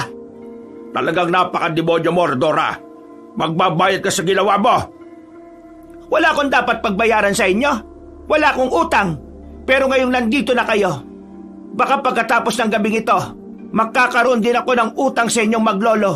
At yon ang mga buhay ninyo! Nang makita ni Paulo na nagawang umibabaw ni Rodora kay Tandang Macario, bumuelo siya at buong lakas na tinaga sa ulo ang aswang. Napaangil naman ang ali at napalingon sa binatilyo. Sinuntok siya ni Tandang Macario sa lalamunan. At nang napaubo ito, dinampot ni Tandang Macario ang itak niya at idiniin ang talim noon sa lalamunan ni Rodora. Sasabihan pa sana ni Paulo ang lolo niya na tuluyan na ang aswang. Pero hindi na niya nagawa nang makarinig siya ng mga yabag. Lo, may paparating pong mga aswang dito. Teka po, marami sila. Ano na pong gagawin natin? Tingnan na lang natin kung ano pa ang magagawa ninyo. Lahat ng mga alagad ni Pinunong Braulio ay nandito na. Lagot kayong dalawa! Gusto mo bang magilitan sa leeg? Tumahimik ka! Nandiyan na po sila, Lo. Sumuko na lang kayo.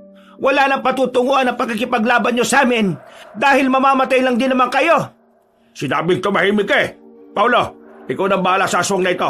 Huwag mo siyang hayaang makagalaw sa ganyang pwesto. Kapag gumalaw siya, gilitan mo na lang kagad ang leeg. Sige po, Lo. Ano pong gagawin ninyo? Pero baka kung makawala po ito sa akin eh. Basta, kapag gumalaw, patayin mo na kagad. Huwag kang maawa sa traidor na yan. Haharapin ko lang mga aswang na papalapit dito. Oo nga, marami sila, pero hindi sila dapat kinatatakutan. Si Paulo ang pumalit sa pwesto ng kanyang lolo. Napatayo ng tuwid ang matandang manunugis ng aswang habang naghihintay sa mga kalaban nila. Habang nasa ganoong sitwasyon, nakaamba naman ang binatilyo na gigilitan niya sa liig si Rodora. Sa hindi niya inaasahan, bigla siyang dinuraan ni Rodora sa mata. Napakusot siya roon. At bago pa man niya magawang pigilan ng aswang, nakapiglas ito at nakatakbo patungo sa mga kasamahan niya. Lolo Macario, pasensya na po. Nakataka si Aling Rodora. Hindi ko po sinasadya. Dinuraan po kasi niya ako sa mati. Walang yang aswang yan. Hindi bale.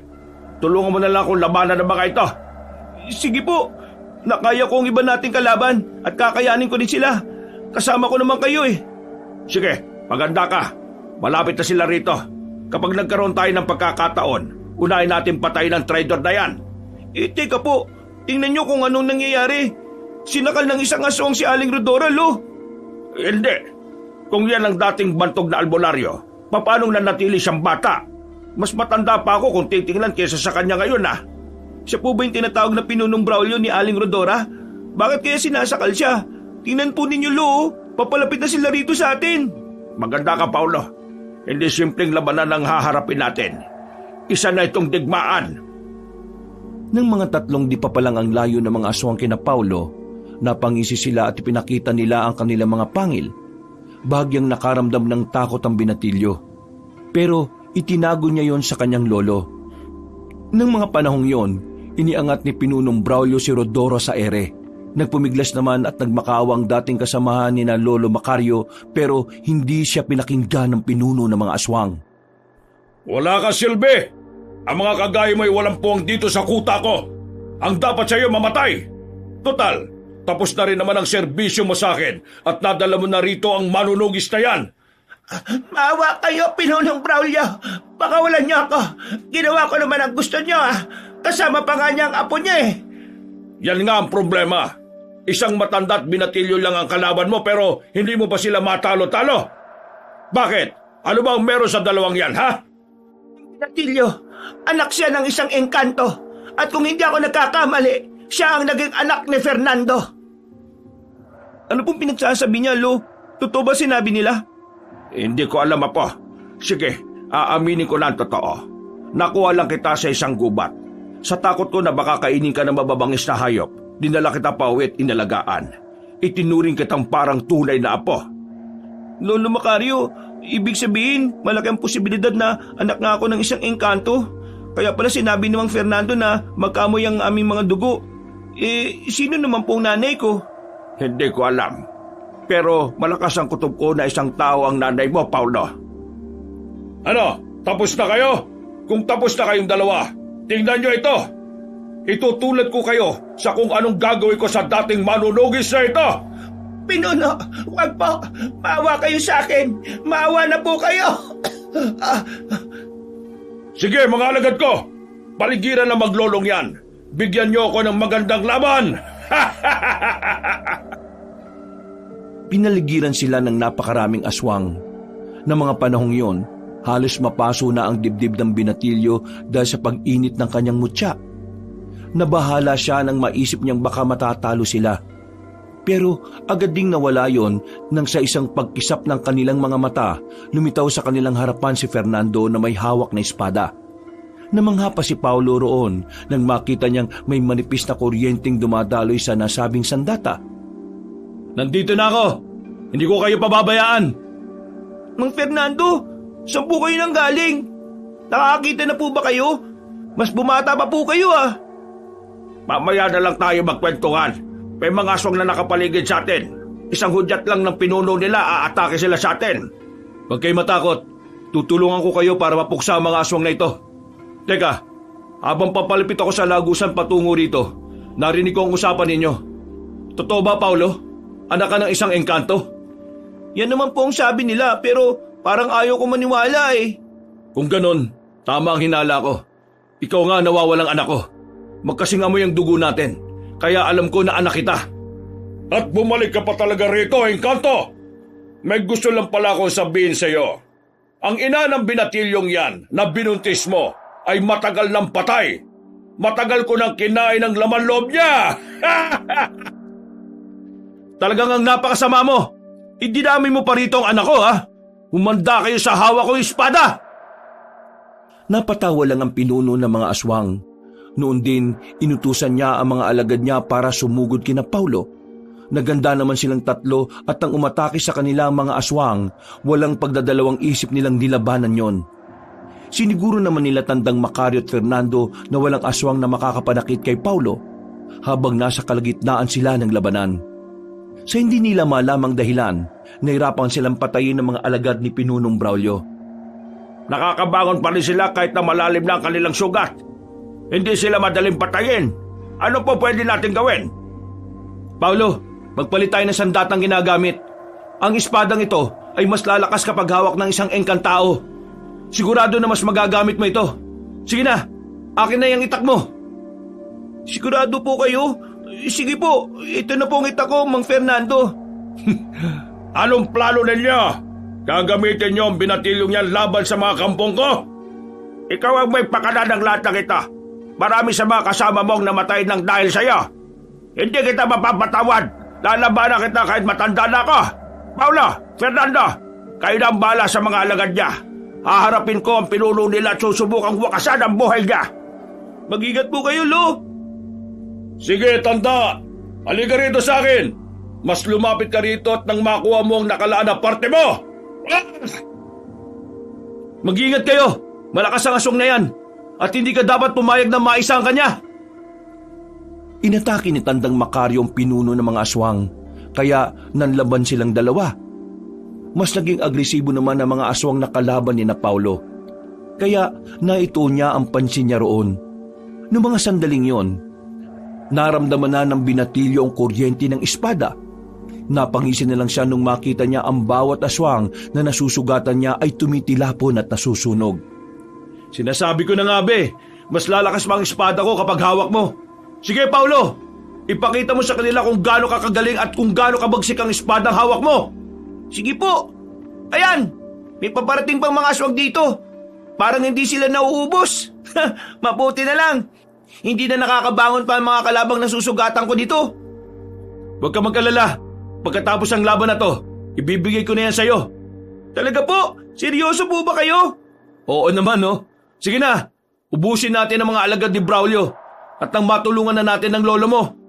Teka, si lolo nga pala. Hindi ko na alam kung anong nangyari sa pagkikipaglaban niya kay... Wala sila rito. Teka, napansin mo ba sila, Paulo? Saan kaya sila nagpunta? Naglalaban lang sila dyan kani-kanina lang ah. Diyos ko po, ang lolo Macario ko. Baka kung ano nang ginawa ng pinuno ng mga aswang sa kanya. Mas mabuti pa siguro kung tapusin na muna natin ang mga aswang na ito. Hahanapin natin ang lolo mo. Kung kinakailangan halugugin natin ang buong lugar na ito, gagawin natin. Mas pinag-igihan nila ang pakikipaglaban sa mga aswang. Bago pa man nila naubos ang naunang grupo, may dumating na naman para kalabanin sila. Dahil sa hawak na espada ni Paulo, naging madali sa kanila ang mapabagsak ang mga aswang. Kalaunan, lahat ng mga kaaway nila ay nabuwal sa lupa. Hindi na rin nila nagawang makabangon dahil nasunog ang kanilang katawan. Si Lolo Macario, baka po kung pinatay na sila ni Braulio, hindi ako makakapayag. Pakiusap po, tulungan niyo akong mahanap siya. Hindi mo naman kailangan makiusap sa akin. Tayo na, hahanapin natin ang lolo mo. Kailangan malaman natin kung saan siya dinala ng pinuno ng mga aswang. Sana nga po walang nangyari masama sa kanya. Hindi ko alam kung anong gagawin ko kapag nawala si Lolo Macario. Sandali, may alam akong paraan para mas mapadali ang paghahanap natin sa kanya. At sumipol nga ng malakas si Fernando. Ano pong ginagawa niyo? Bakit po kayo sumisipol? Kahit na gabi na. Nagtatawag ako ng kahit na anong nilalang na maaaring makatulong sa atin. O yan, may 2 paniking umaaligid sa atin. Paano naman po sila makakatulong? mga paniki lang sila. Mga kaibigan, maaari bang tulungan nyo kaming hanapin na matandang tinangay ng pinuno ng mga aswang? Aba, galing po. Parang naiintindihan talaga nila kayo. Ayun oh, lumipad na sila palayo. Tayo na, maghahanap na rin tayo. Mamaya, babalik ang dalawang yun sa atin at ituturo nila sa atin kung saan dinala ni Braulio ang lolo mo. Maraming salamat po ha. Siguro kung ako lang pong mag-isang naiwan, hindi ko na alam ang gagawin ko. Basta magmula ngayon, wala kang dapat na ipag-alala. Gagawin kong lahat para matulungan ka, Paulo. Nagsimula na silang maghanap sa paligid ng kuta ng mga aswang. Ilang beses ding sumigaw si Paulo para tawagin ang lolo Macario niya. Ngunit wala man lang siyang narinig na sagot mula rito. Nasa kalagitnaan na sila ng kanilang paghahanap sa matanda na makarinig sila ng huni ng paniki. Tumigil silang pareho at lumapit sa kanila ang dalawang hayop. Nagpatuloy sila sa paghuni, habang si Fernando na may naging panay ang tango sa kanila. Maraming salamat mga kaibigan. Sige na, maaari na kayong umalis. Pupuntahan namin ang kinaroroonan nila. Ano pong sinabi sa inyo? Nakita ba nila si Lolo Macario? Saan sila? Kumusta siya? Oo, nakita nila. Nasaan raw po si Lolo Macario? Sa bundok na malapit dito. Doon siya dinala ni Braulio at nakagapos siya sa malaking puno. Tayo na po, baka mauli tayo ng dating sa bundok na tinutukoy ng mga paniki. Huwag ka mag-alala, hindi tayo mahuhuli sa pagpunta ron. Sandali, tumabi ka muna at magbubukas ako ng lagusan. Sige po, Mang Fernando. Ikinumpas ng engkantong lalaki ang kanyang kanang kamay ng pabilog sa ere. Makaraan lang ng ilang sandali, may lumitaw na lagusan sa kanilang harapan. Ayon kay Fernando, patungo yun sa bundok kung saan dinala ang lolo ni Paulo. Noon din, nagpasya silang pumasok doon. Nakaramdam ng kakaibang enerhiya si Paulo. At sa isang pagkisap niya, iniluwa sila ng lagusan sa isang masukal na kagubatan. Paano po natin makikita si Lolo? Ang dilim ng gubat na to. Baka maligaw lang po tayo. Huwag ka mag-alala. Hindi natin problema yan. Marami ang makakatulong sa atin dito para hindi tayo mahirapan sa pagsuyod sa loob ng gubat. Talaga po, Mang Fernando? Oo naman. Isa akong engkanto at marami ang kagaya kong nandito. Kahit hindi ko sila kauri, pwede natin silang kaibiganin at nang makahingi tayo ng tulong. Aba, sige po. Mas mabuti nga po yan para maging madali sa atin ang paghanap kay Lolo Macario. Sa ngayon, maghahanap muna tayo ng hindi umaasa sa kahit na sino. Saka na tayo hihingi ng tulong kapag alam nating hirap na tayo. Kayo po bahala. Kayo naman po mas matanda eh. O siya, tara na at simulan na natin ang paghahanap sa lolo mo. Huwag na lang muna tayong mag-ingay at baka marinig tayo ni Braulio. Hinagilap nila si Tandang Macario sa loob ng gubat. Ngunit dahil napakalawak noon, nahirapan silang tuntunin ang kinaroroonan na matanda. Ang kada puno na kanilang nadadaanan ay tinitingnan nila mula sa ibaba patungo sa itaas. Dahil nahirapan silang alamin ang kinaroroonan ni Tandang Macario, tinawag niya na ang San Telmo at pinakiusapang dalhin sila sa bahagi ng gubat kung saan naroon ang hinahanap nila. Sinundan nila yon hanggang sa makarating sila sa pinakapusod ng gubat. Nagsimula na rin kumalat ang apoy ng San Telmo roon, kaya nakikita na nila ang paligid. Nandito na po tayo sa pusod ng gubat. Teka, saan puno kaya nakagapo si Lolo? Bakit wala rito yung pinuno ng mga aswang? Halika, tingnan natin ang mga malalaking puno rito. Baka ang isa sa mga ito ang pinagagapusan ng lolo mo. Sige po, Mang Fernando. Teka, may napansin ka ba sa mga puno rito, Paulo? Wala naman po. Bakit? Ano po bang meron? Lahat sila ay magkakatulad. Pati mga hugis ng kanilang katawan at sanga. Magkakapareho talaga. Aba, o nga no? Ano kaya ibig sabihin nun? Baka ginagamitan tayo ng pambulag ng aswang. Baka nilinin lang nila tayo. Bakit po? Hindi po ba ninyo kayang malaman kung alin dyan ang totoo at hindi? Hindi ko pa alam, Paulo. Sige na, tingnan natin ang mga punong nandito. Baka doon nakagapos ang lolo Macario mo. Isa-isa nilang tiningnan ng mga malalaking puno roon at nangilabot si Paulo sa kanyang nalaman. Sa kada punong nandoon ay may mga nakagapos na katawan. Nung una, iniisip niyang iba't ibang katawan ng tao ang naroon. Pero mas lalo siyang nahintakutan nang malaman niyang ang lahat ng mga nakagapos doon ay kamukha ng lolo niya. Hindi po ito maaari. Anong pwede natin gawin? Pagmasdan mo ng maigi mga yan. Isa lang sa kanilang totoo mong lolo at siya ang kailangan nating iligtas. Malalaman mo rin namang siya yon dahil sa tinatawag nilang lukso ng dugo. Ang enerhiyang nagdurugtong sa mga nilalang na magkadugo. Sandali po at titingnan ko sila ng paisa-isa. Sige, magbabantay na rin ako sa paligid para masigurong hindi makakalapit dito ang pinuno ng mga aswang. Ang Braulio na yun, talagang napakasama niya. Sige na, hindi tayo dapat mag-aksaya ng oras. Hoy! Nandito na pala kayong dalawa! Ano, Binatilyo? Nahanap mo na ba ang lolo mo?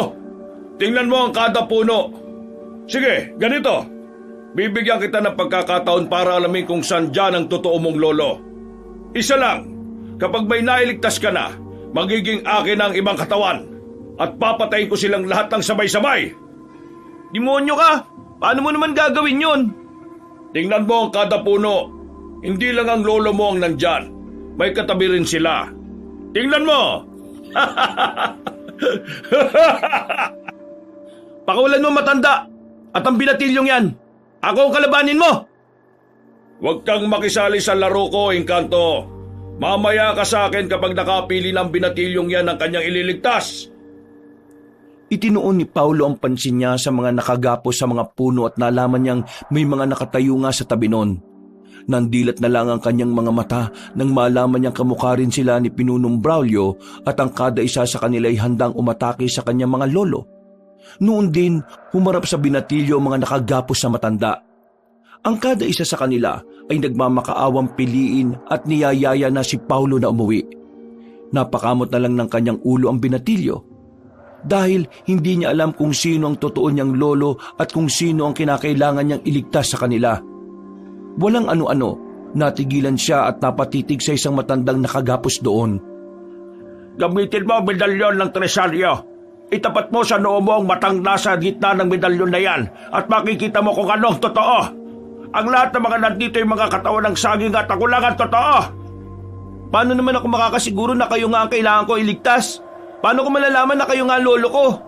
Basta, gawin mo na muna sinasabi ko. Ikaw lang makakasagot ng mga katanungan mo. Sige na! Sige po, Lolo Macario. Sige na, Paulo, para matapos ng panlilinlang ng aswang na ito. Kanina ka pa, Fernando, ah. Hindi ka na sana nakikisali sa amin. Magsisisi kang sumama ka rito sa Binatilyong yan! Ah! Ginawa ni Paulo ang sinasabi ng matandang kaharap niya. Pagkatapat niya ng medalyon sa kanyang noo, napamura siya ng pabulong nang makita ang mga nakatali sa puno. Lahat ng mga yon, maliban sa kanyang kaharap, ay mga putol na katawan ng saging. Ang mga aswang naman na nakatayo sa tabi ng mga nakagapos ay ibang aswang. At ginamit lang nila ang kakayahan nilang mandinlang para magmukha silang si Pinunong Braulio. Kinalagan niya ang kanyang lolo at agad silang napalingon kay Fernando. Nakita nilang nakikipaglaban ito sa pinuno ng mga aswang. Kaya humakbang sila para sumugod din doon. Subalit, bago pa man sila makalapit, lumundag na palapit sa kanila ang ibang aswang at naganda na sa pag-atake sa kanila. Paulo, ihanda mo ang sarili mo. Mukhang hindi ko na kaya pang lumaban ng matagal. Napagod ako ng gusto at nangihina. Sige po, hawak ko na rin naman po ang espada ni Mang Fernando at alam ko na makakaya ko ang mga aswang na ito. Sige na, Apo. Itulan natin ang pansin natin sa kanila at nang matulungan na rin natin si Fernando. Lo, mas mabuti siguro kung tulungan nyo na siya. Ako na lang bahala sa mga aswang na ito. May agimat din naman ako eh. At hawak ko pang espadang may kuryente ni Mang Fernando. Sigurado ka ba, Apo? Baka kung hindi mo sila kayanin, ha? Magtiwala lang po kayo sa akin. Gaya nga ng sabi nyo, may gabay ako dahil sa medalyong ko. Hindi po ba? O siya, sige, Apo. Basta, mag-iingat ka sa kanila, ha? Opo, Lolo Macario. Nang mag-isa na lang si Paulo, inatake siya ng mga aswang. Nakampante naman ang Binatilyo, kaya walang takot niyang nilabanan ng mga nilalang na yon. Ang kada aswang na umaatake sa kanya'y tinataga niya ng espada. Napangisin na lang din siya nang makitang nagtatamon ng mga yon ng malalalim na sugat. Umuungol sila at bago pa man sila makaatake ulit kay Paulo para gumanti, nasusunog ang kanilang katawan.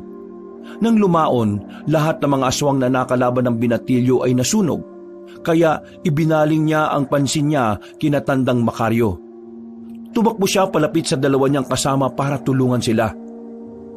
Lolo, napatay ko na po mga aswang na nakalaban ko. Magaling Apo. Hindi ko inaasahan na magaling ka palang makipaglaban kaysa sa akin. Nagkataon lang po siguro, Lo.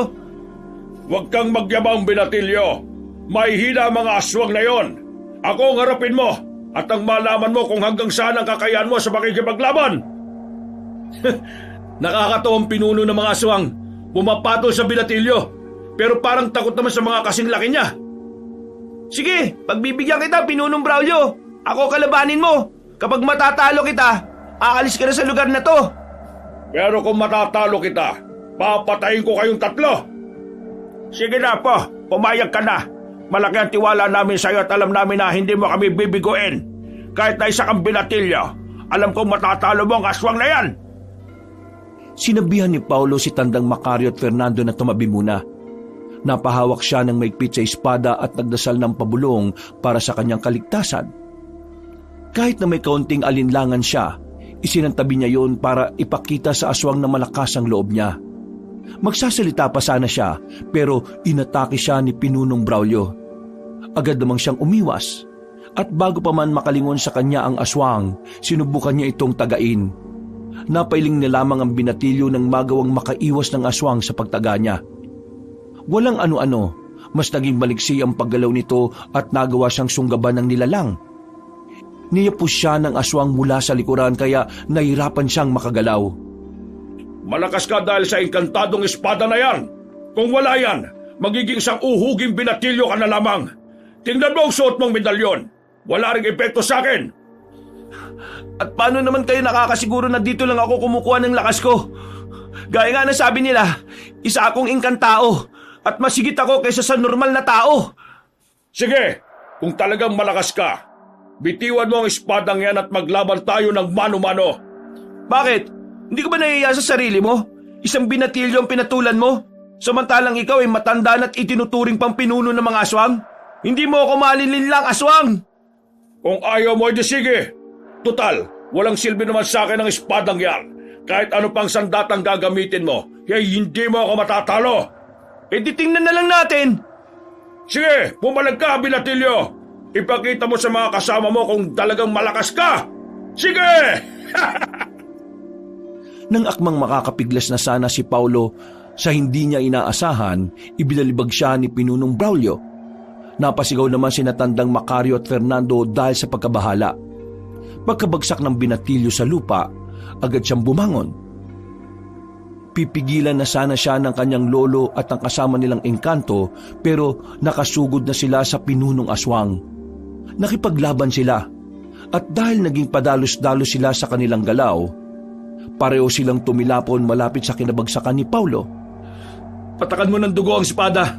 Mas magiging malakas yan at madali mong matatalo ang aswang, Paulo. Sige, kung yan ang makakatalo sa kalaban, gagawin ko. Sige! Gawin mo at iniintay ko ang pagtaga mo sa akin! Mahina ka, engkantao! Hindi ka karapat-dapat na maging manunugis! Walang silbi! Huwag kang makinig sa sinasabi ng aswang na yan, Apo! Gawin mo na at nang matapos siya ang laban natin ito, Apo! Humiwa si Paulo sa pulso niya at ipinatak ang dugo sa espada.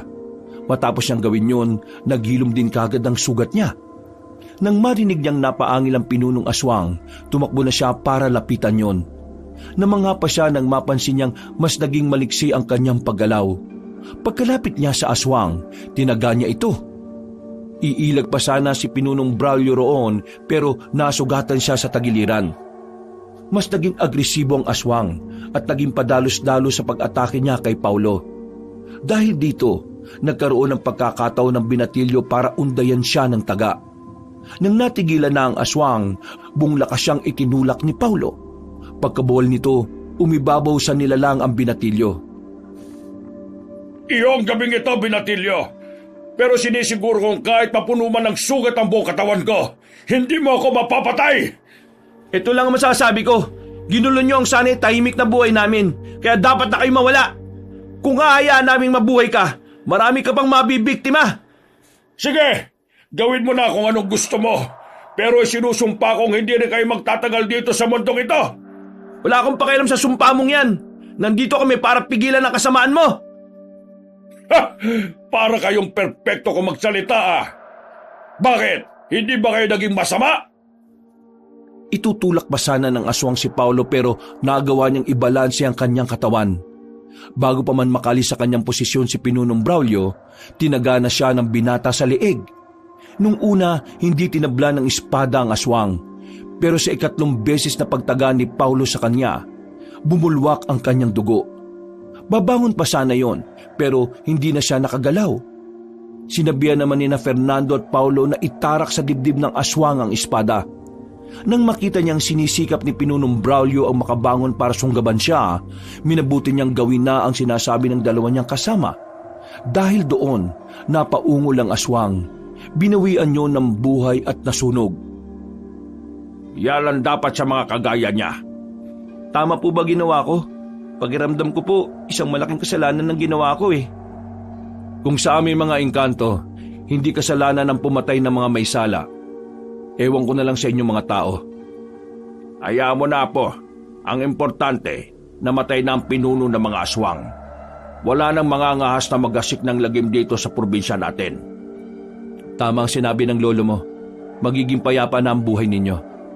Pero teka, ngayong tapos na ang labang ito, may isa sana akong hihilingin. Ano po yan, Mang Fernando? Gusto ko sanang dalhin muna kayo sa mundo namin. Gusto ko lang malaman kung totoong anak ko si Paulo. Yun ay kung papayag kayo. Sige, kung yan ang ikakapanatag ng loob mo, papayag kami. Pero sa isang kondisyon. Ano po yun? Kung sakali man na anak mo nga si Paulo, sana wag mo siyang kunin sa akin. Siya na lang ang natitira sa akin eh. Oo, pumapayag ako. Alam ko naman na mas magiging komportable siya sa inyo. Maraming salamat, Fernando. Naririnig na nila ang mga pagtilaok ng mga tandang sa malayo, kaya naisip ni Paulo na umaga na. Hinugot niya ang espada at pinagmasdan nito ng mabuti. Nang nakampante siya na wala ng aswang na magagawi sa paanan ng bundok dahil matatakot na sila sa araw, noon din ikinumpas ni Fernando ang kanyang kamay at sa isang pagkisap ni Paulo nakita niya ang lagusan na pinasukan din nila. Niyaya sila ni Fernando na pumasok doon at hindi na rin sila tumanggi pa sa engkanto. Makaraan ng ilang sandali, nakarating sila sa lugar na lahat ng nakikita nila ay kumikinang. Nag-iinit ng bahagyang medalyon ni Paulo, pero hindi na lamang niya yung pinansin. Nandito na tayo sa mundo namin. Dito kami nakatira. Ang ganda po ng lugar ninyo. Parang isang paraiso po kung titingnan. Sana po tayo pupunta? Sa aming pantas. Siya lang ang nakakaalam ng mga katotohanan. Gusto ko malaman kung totoong anak nga kita, Paulo. Sige po. Tayo na. Bilisan na lang natin at kailangan na rin naming makabalik sa mundo namin. Hindi kami po pwede magtagal dito. Naintindihan ko kayo. Sige na, dito na tayo duman at nang makarating kagad tayo sa bahay ng pantas. Sige po, sa likuran niyo lang po kami ni Lolo. Apo, huwag kang magtuturo at lalong huwag kang kukuha ng kahit anong bagay mula rito. Hindi natin alam kung ano ang posibleng mangyari. Nang makarating sila sa bahay ng pantas, agad silang ipinakilala ni Fernando sa kanya. Sinabi rin ng engkanto ang problema niya, kaya sinimulan na ng pantas ang pagtuklas ng katotohanan. Gamit ang kaunting dugo ni Paulo at dugo ni Fernando, inalam niya kung konektado sila sa isa't isa. Makalipas ang halos 10 minuto, sinabi ng pantas na tama ang kanilang hinala. Anak ni Fernando si Paulo sa isang tao. Noon din, ikinuwento ng engkanto ang nangyari at kung bakit napilitan siyang iwan sa gubat si Paulo. Nalaman nilang tinutugis ni Pinunong Braulio ang nasabing engkanto at para mailigtas ang anak niya, iniwan niya ito. Pasensya na kayo. Siguro, isa rin ako sa rason kung bakit pati kayo ay nadamay sa gulong ito. Wala kang dapat na ihingi ng pasensya. Ginawa lang naman namin ang dapat na gawin. Isa akong manunugis. At hindi ko mapapayagan na magasik ng takot ang mga aswang sa aming mundo. Maraming salamat po. Siya nga po pala. Ito yung espada nyo na ipinahiram nyo sa akin. Sa'yo na yan. Itago mo't baka darating ang araw na magagamit mo yan. Talaga po? Maraming salamat kung ganun. Pangako, iingatan ko ito. Paulo, may isa pa sana akong gustong hilingin sa'yo, kung pwede. Huwag mong sabihin na nagbago ng isipan mo. Nagtiwala kami sa'yo. Hindi mo kami bibiguin. Ano naman po yun? Pwede bang habang nandito kayo, tawagin mo akong Itay? Ako ang magiging pinakamasayang engkanto na nabubuhay kapag nangyari yan, anak. Ay, Paula, pagbigyan mo na lang siya. Total naman nakumpirma na natin ang totoo na siya talaga ang tatay mo. Sige po, Lolo Macario. Itay, maraming salamat sa pagtulong sa amin, ha? Walang anuman, anak. Hindi ko kayo pwedeng pabayaan ng lolo mo. Tandang Macario, may hihilingin din sana ako sa inyo. Abay, ano ba yan, Fernando? Pwede bang alagaan mo ng mabuti ang anak ko? Pagkatapos ng sandaling ito, hindi na ako makakalabas dito sa mundo. Tapos na ang aking misyon doon.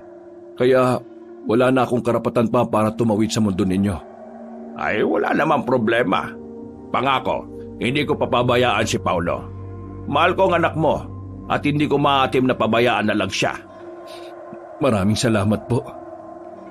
Bago sila umalis, nagpahanda muna si Fernando ng isang piging.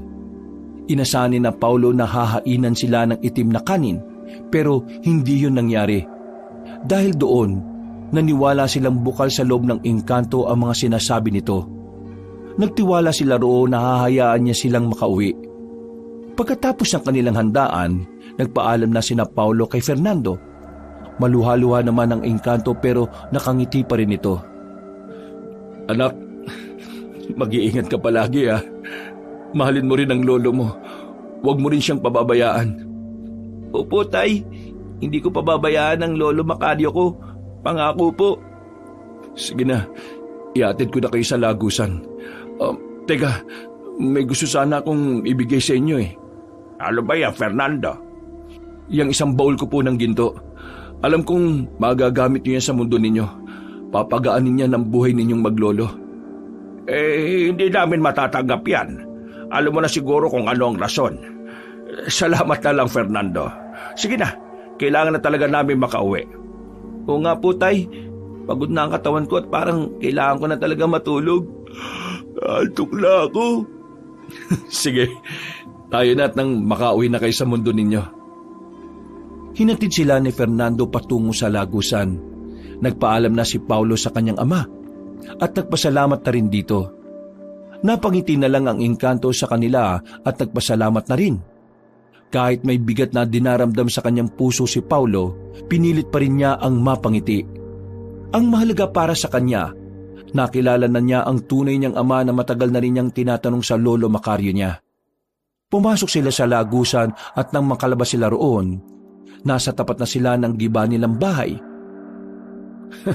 Mag-taste na muna tayo rito, Apo. Bukas sisimulan ko ng pagkukumpuni ng tirahan natin. Magpahinga na muna tayo. Sige po, Lo. Napagod na rin kasi ako eh. Hindi ko na alam kung ilang araw tayong nawala. Pakiramdam ko kasi sobrang bilis ng pangyayari eh. Ako rin, Apo. Parang oras lang ang itinagal ng lahat ng naganap eh. Pero hindi bale. Ang importante, wala na talaga manggugulo sa atin. Oo nga po, Lo. Magiging payapa ng buhay natin. Pero teka, bakit po hindi nyo tinanggap yung bowl ng ginto ni Tatay Fernando? Alam mo, ang mga kagaya nila, naghahanap ng paraan para magkaroon ng koneksyon sa mga tao. Kapag tinanggap natin yon, ang mga gintong yon ang magiging koneksyon niya sa atin. Bakit po hindi kayo tumutol nung ibinigay niya sa akin yung espada? Dahil alam ko na para talaga sa iyo yan. Siguro siya ang nagpapanday niyan. Pero nang hawak mo, mas naging hiyang sa iyo ang enerhiya niya. Ganun po ba, Lo? Oo, Apo. Kaya sige na, matulog ka na at maaga pa tayong gigising bukas para kumpunuhin ang sirang bahay natin. Natulog silang dalawa.